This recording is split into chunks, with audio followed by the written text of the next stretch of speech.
to walk us through, generally anyway, from the beginning of the Bhagavad Gita to where we are now. We're studying the 11th chapter, Vishwarupa Darshana Yoga, the cosmic vision. When we study the Bhagavad Gita, we find that it is a journey in our own life toward our own spiritual depth. And so where do we start? We don't start with samadhi. Many people would like to do that. But we start for some basic steps. Our condition that we find now is mainly one of suffering. And often a criticism is leveled at Eastern approaches to say, yeah, it's all to do with avoiding suffering. No, it's not to do with avoiding suffering. It's to take suffering as a fact of life. And being that that is our condition, what do we do with it and where do we go with it? Can we make it as something that is useful to us? Can we transform it as an energy into something higher, something that is for our benefit? And so Bhagavad Gita does not start off with enlightenment. It starts off with the very opposite. It starts off from a basis of ignorance because this is our general condition. And ignorance infers a kind of weakness, and weakness is a behavioral trait which allows us to operate in ways that trap us. And a part of the ignorance is not knowing that it's a trap, thinking that it's an outlet. And so we find that Arjuna, who represents us all, is caught in a dilemma and is suffering to the point of nervous breakdown. And so we have these various options to remind you that the human way of dealing with things would be either to confront it head-on, or run away, or yield to it, stand mesmerized, not doing anything. Fortunately, Arjuna has the Supreme Teacher, but we all have the Supreme Teacher within us. And so Krishna represents this divine teacher within us, this great, great manifested cosmic mind that comes to us from age to age. And so knowing that, we can also take advantage of it, but Arjuna has a special position. Special position means that his depression can be elevated by an enlightened teacher. Somebody who understands that we are more than our suffering. And so instead of going with it, as psychologists might tend to do, saying, please sit on the couch, please relax, tell me all your problems. And then you say, oh, you see, when I was 4 years old, my mother did this and my father did that. What a pity. And then what else? Well, what else? My father did this and my other. And what else? Same record is being repeated. A good person who is a supreme psychologist such as Krishna will cut that short and say, the past is the past, you leave it there. Is there no new thing that you can play? Is that not a new recording you can bring out? Can you bring out a fresh approach, a new way of looking at things that gives you the opposite of weakness, inferred from ignorance, and brings out strength, the highest value we can have? And so doing your duty, this is the formula. What we have now, what is on our plate, what is our immediate status, now we can take that and use it usefully as our starting point. And each person will have a different starting point. The housewife has the starting point as a housewife, the student as a student, the IT person as an IT person, the salesperson as a salesperson, the military person as a military person.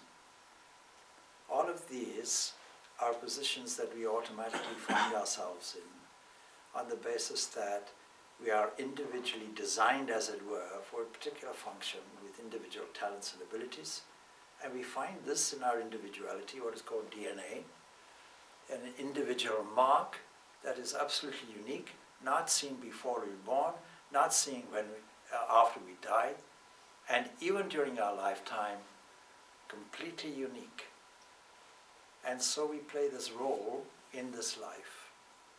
And all of us seem to have this starting point, cumulative starting point, according to the Vedanta, from many, many experiences, not just this linear existence from birth onwards. We call it samskaras, inherent tendencies. We might also call this guna, something that is with us. And then the other thing, of course, is nurture, something that is developed when we are 1 foot and everybody else is 6 foot. How do we respond? And so Krishna guides Arjun's mind from a point of despair, a point of depression, and elevates it step by step, not all at once, and teaches us a level of patience. We should learn to step by step progress. And a good teacher will teach progressively. You study the Upanishads, you'll see that the final conclusion is not brought out all of a sudden. In fact, the dualism can be encouraged. And then at the last moment, the rug of duality is pulled out from under our feet as a final solution to any difficulties. And so we find this Bhagavad Gita arranged beautifully as a portrayal of our own journey through life. Starting off from our own experience of negativity and disappointment. So, blessed are you who are depressed. This is a good starting point. But don't stick there. Learn a formula. And the formula is not to be found in the why of the past, nor is it to be found in the anxiety of the future. It's to be found here, and it's to be found now. So from the very start, Sri Krishna points out our inherent divinity. The basis of our strength is our own immortality. He brings this out from the very moment of the teaching. And then, having described the principles, tells us in practice, what can we do?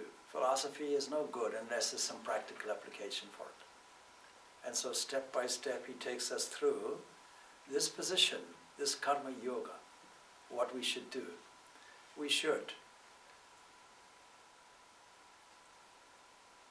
disassociate from all the rewards and effects of all our activities. We should do all our activities in such a way that no mental disturbance takes place. This is called karma yoga. Then if you add to it an element of sweetness, offering all activities to the Lord, this gives us an enriched dimension, where not only do we not get the disturbance of the mind, but we get an internal elevation as well. An internal rapture takes place. And so, in the second portion, by the way, after karma yoga, leading up to a condition where we are able to sit and meditate. Chapter 6 is dedicated to that. Only one chapter of the 18 chapters. And then into the section that we are in now, and that is the most natural way that we can divert all our disturbed emotions, gather together and pour them out in love to an ideal. This is bhakti yoga, non-demanding love for the highest. And so progressively through the chapters we find this, until we come ultimately to a position where Arjuna's delusion is removed and yet some desire remains. May I see this cosmic form of yours. Difficult to behold. Even the highest celestials have desired this and not seen it. And so that's the position we find ourselves. What has this got to do with quantum field? It's because, you see, in this cosmic vision, we see many, many things which are strange to us. And because we can't see things directly as Arjuna is seeing them, or as it's being visually described or visually portrayed or revealed, Vyasa, we mentioned last week, gets this revelation. And so all of these symbols are there available for us to catch an imaginative glimpse of what's happening. And so we find a certain element of mythology there, a certain element of imagery there, giving us a small glimpse of what might be there. But behind everything is a sense of unity, unity of existence. And whenever we investigate what is life from a science point of view, from a spiritual point of view, We are always looking for that unity of existence, where we go beyond this diversity and get some generality, and that culminates in a sense of being, away from becoming. And so we used to think, of course, that the smallest aspect of the universe was atomic. But we hear from this very chapter that there are unseen elements, there are celestials. That is, just as some schools of modern science might suggest, there are parallel universes. Why not? And that there are other entities in other space-time dimensions, if you will, that we cannot see with the mortal eyes.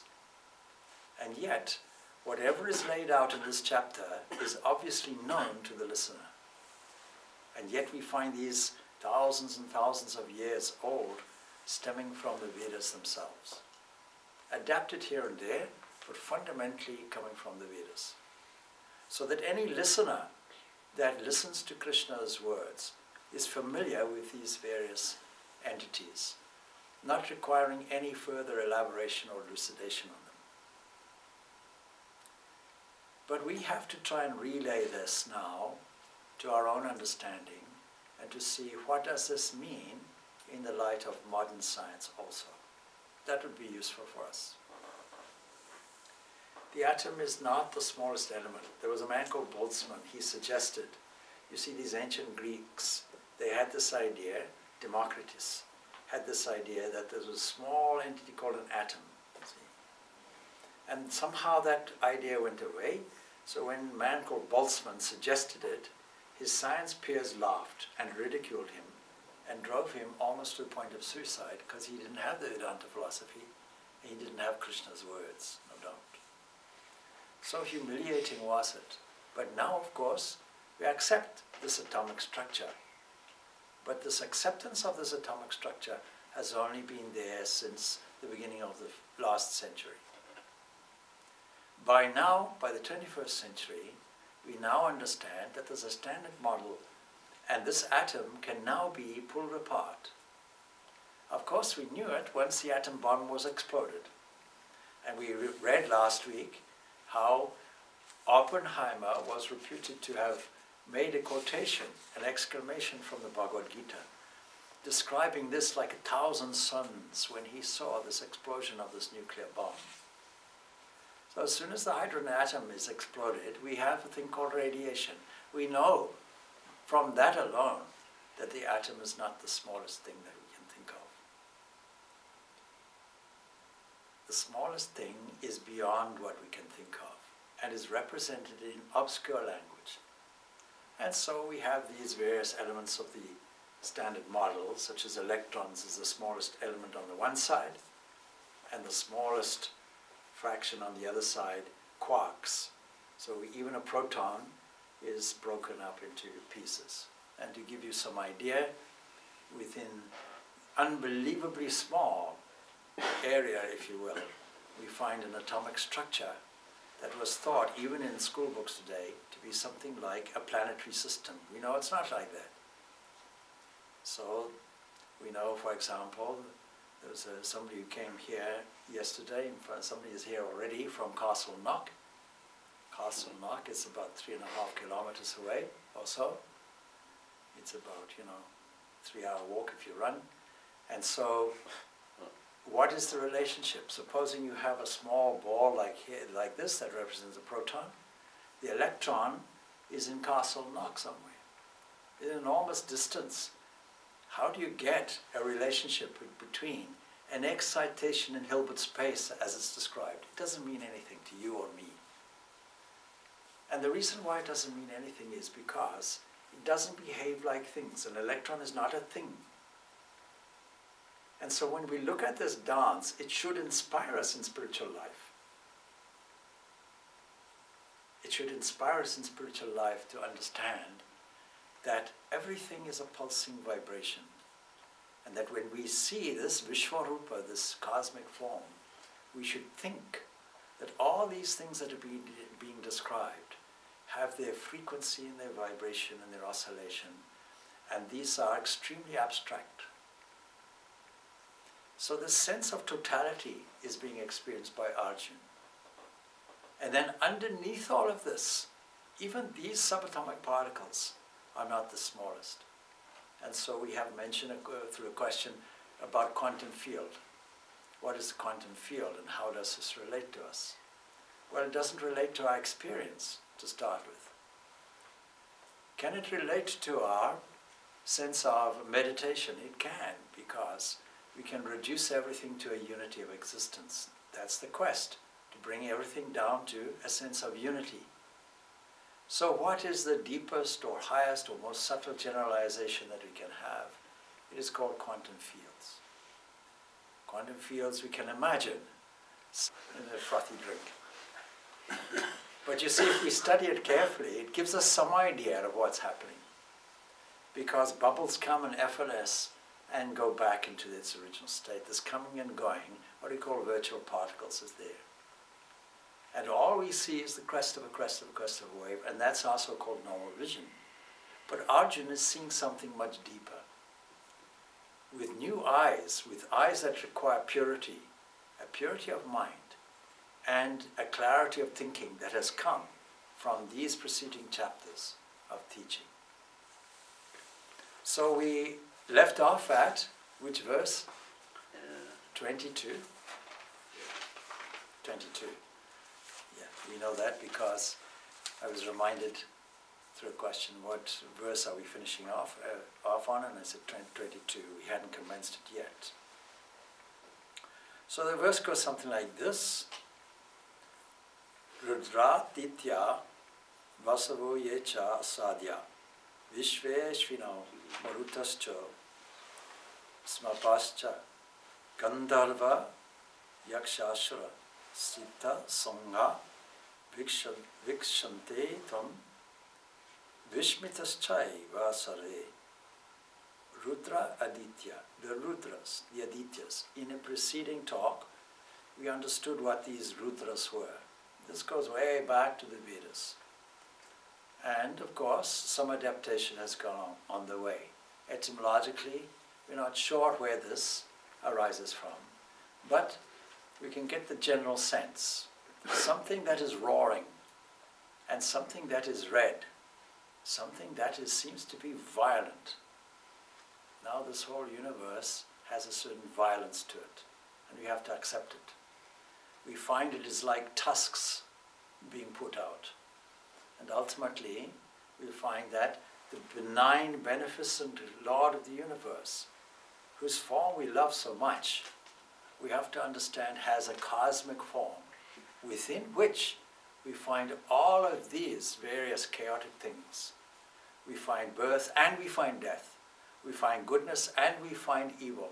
We find disturbances and we find peace. All of this comes into the same thing. That means theologically we don't have a problem. We don't have to have an extra agent to produce evil. We don't have to have an anti-God in our theology. That's a very important thing, and I pointed out last week, I can repeat it again. This whole idea of having a cosmic form means that this entity is both the material and the effective cause. That what we find manifest in the universe is nothing but fragmented God. And the fragmenter is the mind. And so we have to deal with the mind. All spirituality is essentially a psychological process. And so, with this inner insight, we see things as they are, in as much totality as is possible. Now, of course, we can bring these Rudras back to essentially Shiva. And Shiva, of course, is auspicious. Why is it auspicious? Because it is Shiva that with this realization removes our ignorance, removes our darkness. It takes us from the unreal to the real, from the darkness to light, and from death to immortality. So, Rudras is condensed really into the Lord Shiva. And then we find this Adityas, 12 of them. Rudras, 11. 12 Adityas, these are sons of Aditi. Aditi, wife of the sage, one of the original sage of sages really, who happened to, being mortal, happened to marry a goddess and so on. So the mythology goes. But what is the real meaning, you see? It means essentially time. So we have time, we have the events of the universe, these are the Rudras. The Adityas, we essentially have time. That is why we have 12 of them, representing the 12 months. And the shining example of this, of an Aditya, is Surya, the sun itself. So we can say, our aspect of the solar system that gives us life, representing all these shining things that represent our perception of movement, that is time. This time goes away in this quantum field, by the way. In the quantum field, there's no time that we know of. All we see is virtual particles appearing and disappearing, and not for very long, not staying very long, just visiting momentarily. And when we talk of this whole aspect of Maya, it is very important to understand things that appear and disappear are deemed to be impermanent, and things which are impermanent are deemed to be unreal. And then we have the Vasus. So we go on to there, you see. Vaso Yecha Sadhya. The Vasus and the Satyas. The Vasus, Vasu means essentially space. Vasus, the dwellers everywhere. And so for that reason we find 8 of them, 8 Vasus. 8 Vasus, there are essentially 4 directions and 4 intermediate directions when we look at things, horizontally, as it were. Because we can add another 2 up and down, of course. So Vasus essentially represent the things that dwell everywhere. And so what dwells everywhere? The Lord of the universe dwells everywhere. These are not separate things from the divine. These are aspects and manifestations of the divine, expressions and powers. Then we find a group of demigods called the Satyas. The Satyas, there are essentially 12 of them, but we won't go into that. Another group. These essentially are dedicated to manifesting the effect of rituals. This is a manifested form of divine intentions. The whole key to ritualism is not the action. So on the weekend, on the Sunday, I think it was, Sunday morning, we were covering some fundamentals of Vedanta. And in amongst that, we were talking about this aspect of devas and deities. And it's quite natural, seeing that so many deities are described in great detail, that there is a finger pointed, Hinduism is polytheistic. But you see, the difficulty is in the translation, because Deva really is an illuminating thing, an illuminating factor, a shining thing, something that reveals something to us. And these are not separate things from this one fundamental divine. So that when ritual is done, at a certain point there was a discovery. If I put an intention in, and the philosophical aspect is, behind everything is the supreme thinker. Therefore every thought is carried out, infallibly, unless neutralized by some counter-thought. A doubt, a fear, something like that, self-doubt, lack of confidence.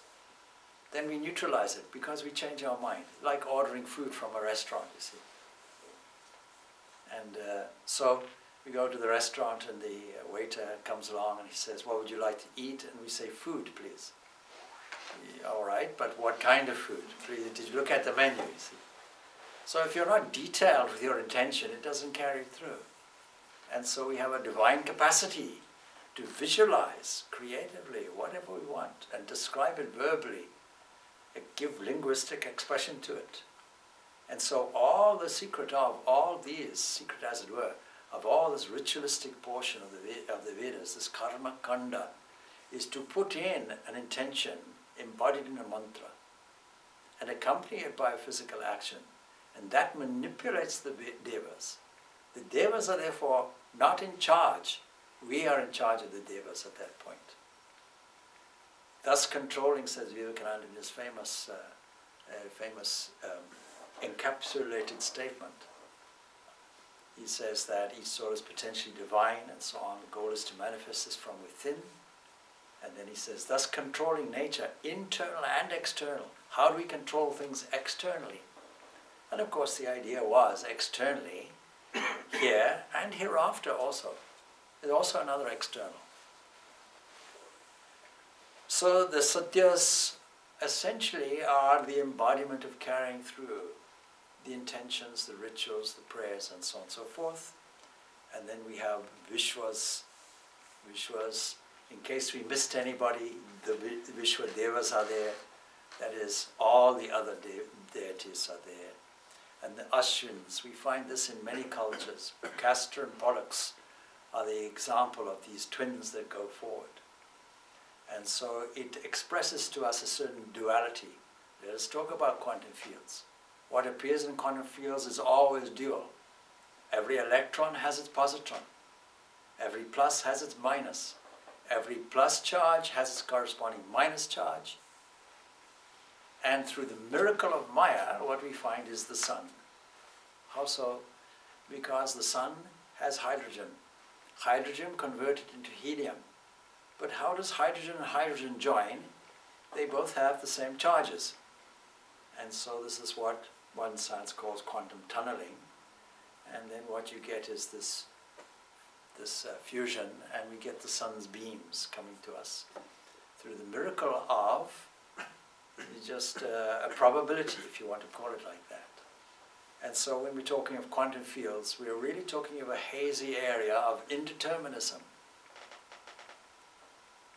Now, what we say is thought is superior to that. Thought can bring out these virtual particles and make them solid. Now we have a cosmic explanation. That is, from cosmic mind come all of these things.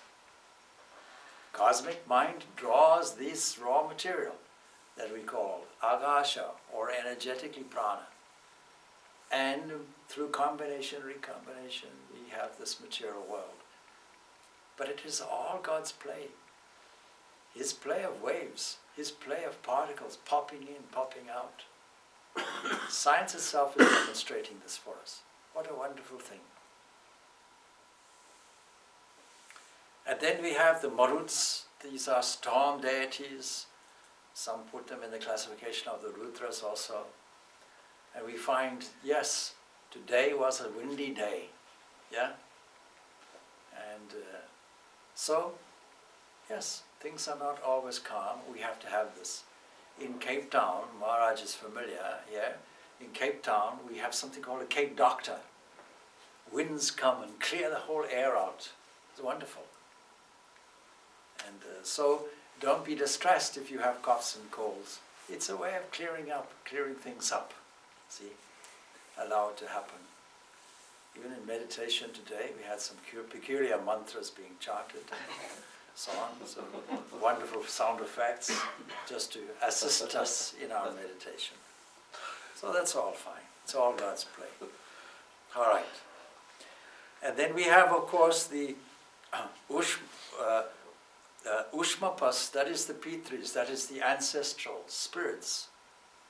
We know that when somebody related to you leaves this body, they don't necessarily come back.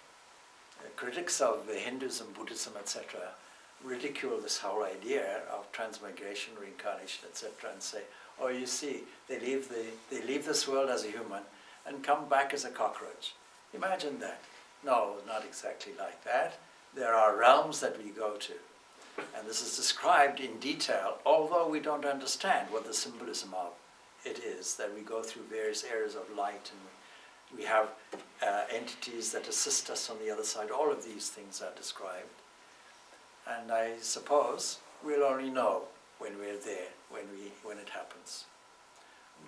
So we have these ancestors, and we wish them well, and we allow them on their journey. But here, even these are mentioned. All of these beings are mentioned to give you a sense of the strata of this entire existence. Not just what we see, but these are all unseen to the human eye. And then hosts of Gandharvas, nature entities that happen to be highly musical. These are dedicated to music. Supposing you're in a celestial region, it would be good to have music, isn't it? So every religion seems to have this idea, the hosts of angels. We may call these angels, actually. And in the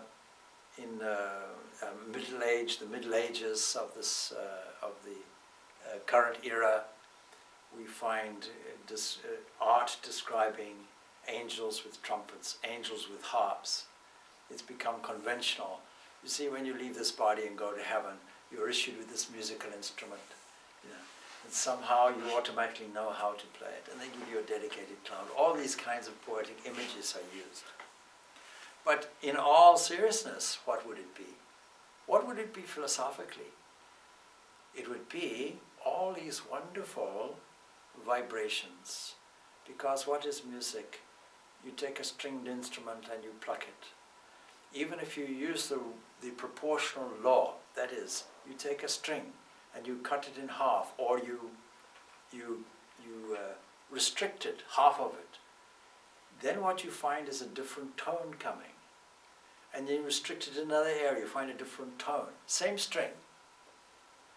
And all it is vibration carried through the air, and we have this wonderful electromagnetic system that allows a permeating series of waves. And we have on the other side suitable instruments to catch it, ears, and suitable interpretive faculties, the neurological system. A very complex thing. Listening is a very complex thing. Catching these vibrations. And then we know that the yogis catch vibrations at a subtle level that the human ear cannot catch. And we represent these. The highest representation of the primordial sound is Om. But there are others, bija mantras and so on, that catch these subtle vibrations. Don't think that these Gandharvas are angels separate from this Supreme. These are all part and parcel of this great Vishwarupa, this great cosmic form. And then we have yakshas, so various other nature spirits and ghosts and various other creatures like this. Asuras, the opposites of the Suras, that is, the shining ones. Those who may be opposed to the positive aspects of life, but even these are part and parcel of this cosmic play. And then we have siddhas, those who got this perfection, those who got this enlightenment, and for that reason, those powerful beings. And some of these powerful beings, saints and sages, we pray to, and we get the response. Any Roman Catholic knows that when you pray to Saint Entity, magically your keys appear. Of course, the Asuras would have taken them in the first place. So they are all gazing at you, and they are amazed. Why are all these beings there? One fundamental question that people have. Why did the infinite make the finite? For what reason? Here we know the reason. And even in the preceding stanza we find this. Preceding stanza we see that these beings, bands of great rishis and siddhas pronounce, may it be well, and praise you with what? Sublime hymns, with great stuti bihi, with hymns. So all of this is there. Why is this universe present? So it can musically, poetically make adorative offerings with the reflected beauty of their own origin. What a beautiful concept. And poetry and art helps us to imagine this. And so wherever we look, we can find that the reason why something is there, the thing that we normally take for granted, we dismiss it. It's just a this or just a that. Or we take a hard-hearted attitude. This is a mechanical universe. This is a mechanical earth, we can do what we like. 19th century decided it was like that and pumped off toxic gases. By the 1960s, sulfur dioxide had spread everywhere, giving us acid rain. And now there's a great movement a counter movement that is trying to address climate change and so on. Purely because we thought that Earth was not our mother, that nothing here was sentient, that it had no connection with the Divine Spirit. With this kind of attitude, we felt free to make deep scars in Mother Earth's skin and get the minerals there. And she uncomplainingly says, yes, my child, take it. Take it in abundance. What a beautiful, loving mother that must be, that says, take all my resources, uncomplainingly I'll assist you. And all of the resources given to us, and the capacity to accept it, absorb it, digest it, all belong not to us at all. And so they are all gazing at you. And furthermore, more than this, vikshante, looking at you, they are vishmitaha, astonished, amazed. All are amazed. All are taken back by dazzling, dazzling beauty that transcends all beauties, gazing on, poetically we may say, the Lord's face.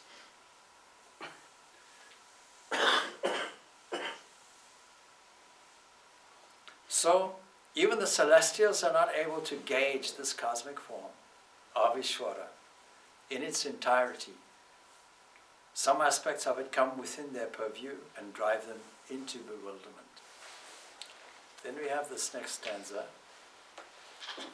Rupam mahatte bahu vaktra letram mahabaho bahu bahura padam bahudaram bahu damstrakaralam drista lokaha pravyati tataham. Seeing your rupam mahat, immeasurable form, or your great form, with myriad mouths and eyes, your mighty arms, myriad arms, thighs and feet, with myriad stomachs and terrible, with myriad tusks. The worlds are terror-struck. And Arjuna, who now understands we have to be careful what we ask for, says, eventually, here he says, Tataham, and so am I, also, I. Tataham, I am also terrified by this. And you can see in mythology how destructive elements are pictured as a kind of wild boar with tusks, ripping up everything, acting in a wild, erratic fashion. So we have to see that destruction and the swallowing up of things that we don't normally like to accept because we didn't see it as a drama. Even in our normal, so-called normal waking life, we only want the good things. We don't want to accept anything else. We don't accept the good and the bad. And I tell people, you see, if you have a non-dualistic attitude, an adventurous attitude, you'll make a prayer every day. Lord, please give me your curveball. And at the end of the day, maybe a complaint. Lord, I never got your curveball today. Everything was plain sailing. See, this practicing the presence of Brother Lawrence, there was his one complaint. What he did was he went into a monastery thinking that he would make reparation for his miserable life and that he would endure all this harsh austerity in tapasya. And what did he find? A delight in practicing the presence, whether it was washing the floor, answering the door, cooking the food. No matter what his activity was, he found great delight in it. And his one complaint, after all of this so-called austere life, I have one complaint. I only found happiness in it. I never found this sorrow. I never got the scourging I was expecting. You see that? So we expect everything to be smooth because we have this unrealistic expectation that life is good when things are smooth. And that's a bad formula because it means you're only happy when you have no arthritis in your knee. Or you're only happy when your bank account is full. Or you're only happy when there is a mutual admiration society around you. As soon as you get some criticism, you are very unhappy, long face. What's wrong? Oh, somebody called me stupid. I see. And so? And then what are you doing in the hardware shop? I'm looking for a rope. I see.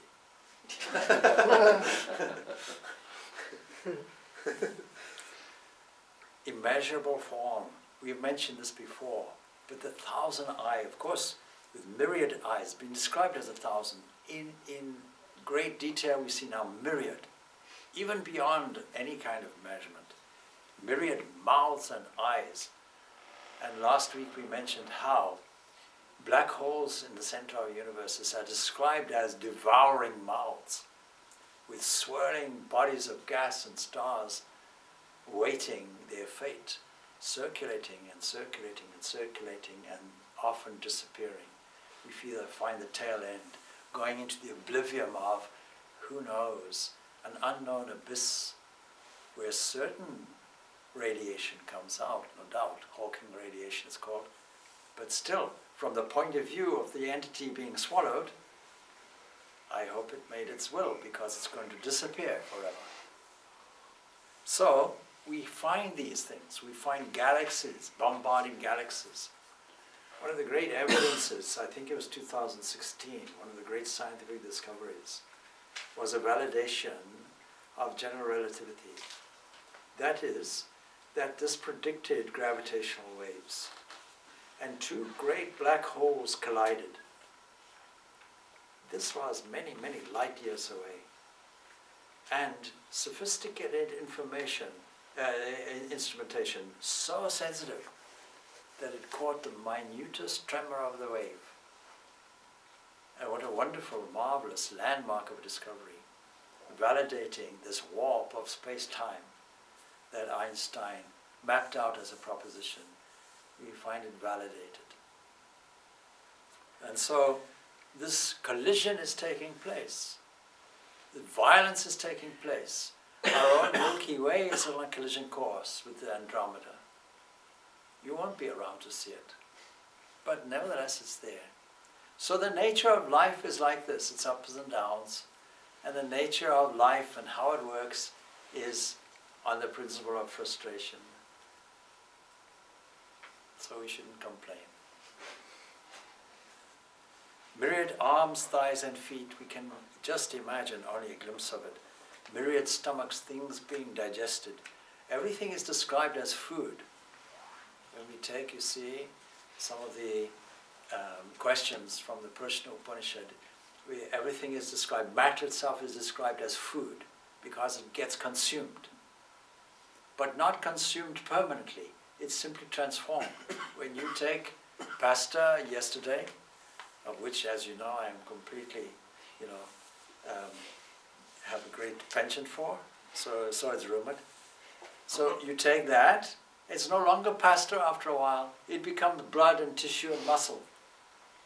It's simply completely transformed through the magic divine power of digestion, converted into an energetic form. And so we find this constant transformation of life. But what remains steady, that's important. So there's a certain terror. Everything didn't go so smoothly. And so the commentator here, Swami Bhagavad says, man projects the contents of his mind and recognizes them in the world outside. Arjuna had no idea till then that it is Ishvara, the Lord himself, that has become the entire universe, and that there is also a terrific aspect to his manifestation. The sudden and unexpected vision frightens him, even though he is a person of extraordinary caliber. Caliber means he is a warrior through and through. He's inherently strong and he's inherently skilled. And so not afraid of that much. Only fear struck him when it became personal. The sudden and unexpected vision of it frightens him. Even though he is a person of extraordinary caliber, he projects this unsettled state of his mind on the world and says that the worlds are terror-struck, even as he is. He says these worlds are terror-struck. A kind of form of relating things to his personal idea of what should be there. So he mentions the cause of his being frightened. In the next stanza he says, Nabhasprasam diptam aneka varnam vyatananam dipta vishala netram drashtahi tam pravyatit antarat atma dhritim na vindami shamam cha Vishnu. Touching the sky, not literally the sky, but the ends of the observable universe. When I see you touching the sky, blazing with many colors, with mouths wide open, with large fiery eyes, my heart trembles in fear, and I find neither courage nor peace, O Vishnu, pervading one. So it's but natural that one gets unnerved when one is driven into an inconceivable, world-devouring sight. And one gets settled understanding only when one realizes that fury and calmness are concomitant in the ocean of the cosmic being. A cosmic vision is required. And so Arjuna confesses this effect of the terror created in his own mind. And then he says, when I see your mouths terrible with tusks resembling pralaya fires, potentially there, I know not the four quarters. I'm disorientated completely because I've come out of Euclidean space. Nor do I find peace. Be gracious, O Lord of the gods, O abode of the universe, he says. So this is the last stanza we'll deal with probably this evening. So we go. Damstra karalani chate mukani dristaiva kalamanala samnibhani dishona janena labecha sarva prasta devesha jagani vasa. When I see all your mouths like this, all the things that we described, and terrible pointed things, tusks, inherent weapons of nature itself, and all of this, then my mind gets disquieted. See, the quarters are discerned with the help of the sun and the moon, in our case. All our time is registered in this way. But let it be supposed that one gets immersed in the womb of the blazing and boundless sun. You get into the heart of it. In such a situation, the quarters and the directions are all lost sight of. It's easy from a geocentric position to assert that things are up in the sky, but when you go outside the orbit of the earth, where is the up, where is the down? The remarkable thing about the universe is, in whatever direction you look, there's no north, south, east and west. There are no directional indications in space. Only when we take a geocentric point of view will we find it. So naturally, when we see a cosmic vision so deep and broad, all our ideas of directions go. So Arjuna finds himself in such a position like this, unfamiliar territory, and like the fire of the dissolution of the universe, the all-consuming blaze of the cosmic form, pralaya, the dissolution aspect, this has confounded him. And therefore he begs of the Lord, please take this vision back. Enough is enough. Withdraw that terrible form and resume the calm and gracious form that I love. Because dedicating all my attention to that form will now, having seen this whole totality, will now lead me to a greater purity of mind where revelation occurs from within by itself. Not only that, but before we finish, we'll preempt you with the continuing saga, because in that, what will he see? You see, we are used to linear time. Things start here and go on from there. But from God's point of view, it doesn't look like that. From God's point of view, there's no past, no present, no future. The whole thing is one drama. And so what we'll find, from our point of view, we find the future there. From God's point of view, it's all routine. And so we find those things, those entities, those relatives he was combating, those sons of Dhritarashtra, with hosts of kings of the earth, the great hero Bhishma, the great archer Drona, Sutaputra, the warrior chiefs, all of these entities, they are entering hurriedly into the mouths of this cosmic God. Terrible with tusks and fearful to look at. And some are found sticking in the gaps between the teeth with their heads crushed to powder. Of course, this is all boy stuff. You see small children, they love this kind of portrayal in comics and so on and so forth. See, because it's all detached from so-called reality. But here he's actually seeing it happening. And how beautifully and graphically it's described. And his initial reluctance, imagine what's happened to it. It was all the divine plan anyway. This is one of the reasons why Krishna is urging him to this action, because it's all destined for this.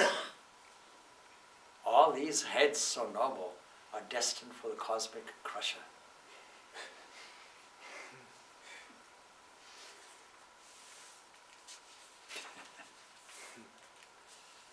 All right, we'll leave it there and continue this next week. Om Shanti Shanti Shanti. Peace, peace, peace be on the